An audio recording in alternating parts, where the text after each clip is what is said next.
before he leaves the floor, let me just thank Senator Durbin for his leadership on this and so many issues exactly like this. What Senator Durbin's career has always been about is making sure that communities are stronger, more inclusive, and give everybody a shot at getting ahead. And I just want to thank him for doing this and all the times over the years that we've had a chance to work together. Now, as Senator Durbin has indicated a few days ago, Republicans rammed their budget bill through the Senate. In the coming weeks, they'll force a vote on yet another dangerous piece of legislation.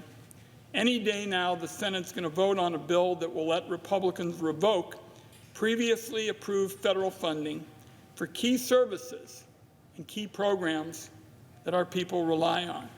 All so they can follow through on Donald Trump's illegal and disastrous funding freeze he tried to implement earlier. Under their bill, Republicans want to gut over 70% of funding for public broadcasting. Now, when you hear the words public broadcasting, a lot of people, of course, think about the beloved characters Elmo and Big Bird, who are wonderful. I remember that with our kids. And at the same time, public broadcasting is a lot more than that. Over the last several years, local newspapers and radio broadcasters have been sidelined in many parts of the country. They just don't have the funds to keep their doors open. Many are getting bought up by private equity funds and corporate media conglomerates that sanitize and repackage local reporting to fit their own media narrative. Oftentimes, these new owners close the doors of local papers altogether. This is especially true, as Senator Durbin eloquently mentioned, the challenge in rural areas. Their broadband access is often unreliable and often too expensive to get out far into these communities. Meanwhile, news is increasingly driven by the interests of big cities, sitting behind paywalls or requiring high-speed broadband to access it. Now, this issue is a personal one for me. I'm a journalist kid. I grew up with a front row seat seeing the importance of protecting reporters and the vital work they do. That work is central to our democracy. And my home state hasn't been immune to the changes in the media landscape. More and more Oregonians turn to public TV and radio programs like Oregon Public Broadcasting for news and information.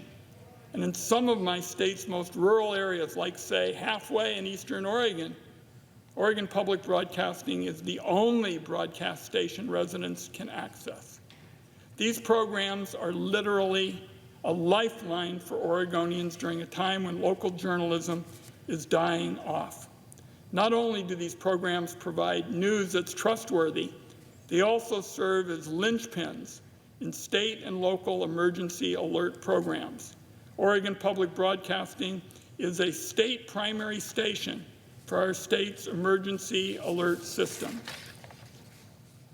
The broadcasters work closely with Oregon's Office of Emergency Management and other first responders to monitor and alert residents about statewide, regional, or national emergencies. In 2024 alone, Oregon Public Broadcasting helped notify Oregonians about child abductions, severe storms, and flash floods. Unfortunately, just this past weekend, we saw the devastating impact of underfunded emergency alert systems with the deadly flash flooding in Texas. As more details emerge, there's one area that seems to be clear. More could and should have been done to bolster the local emergency alert system to help avoid and limit the horrendous tragedies that we have watched nightly for the last few days. As extreme deadly weather events like this become more and more common, local, state, and federal governments need to be investing, not shrinking, systems like public TV and radio. These programs play such an important role in emergency situations, helping to get the most up-to-date information to their viewers and listeners. Instead, Republicans are watching the catastrophic situation unfold in Texas and still plow ahead with plans to essentially defund these local emergency alert systems anyway. Cutting off this funding is going to be a death sentence for one of the most reliable sources of news and information that our people rely on. And rural areas that aren't served by big corporate media companies are going to be hit the hardest. Defunding public broadcasting is going to take news even farther away from local communities. And I know the people of my state don't want to be dealt with by somebody from a town on the eastern seaboard in a high-rise. I'm going to close with this. Everything Republicans have done since gaining their trifecta of power has been with the goal of helping corporations consolidate power and profits on the back of everybody else. And for me, this is a regular reality, Mr. President, because I see it as the ranking Democrat on the Finance Committee, which has jurisdiction over taxes and trade and business and health care. This bill is no different from what we have seen over the last few weeks in terms of corporations consolidating power and benefiting from legislation. If it passes, this bill is going to take a wrecking ball to the services that Americans across this country rely on. It's going to make communities less safe, just so Republicans can brag about another partisan ideological trophy. So that's what we're dealing with here.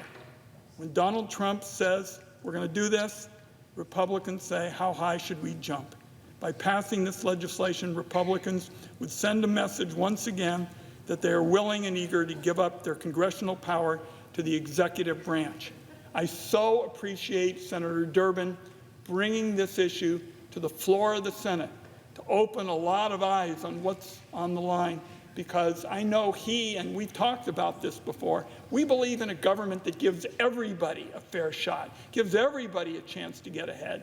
You've made that point today, that government's not just supposed to be about the mighty and the powerful and the people with money. And I thank you for this and all your wonderful service, and I yield the floor.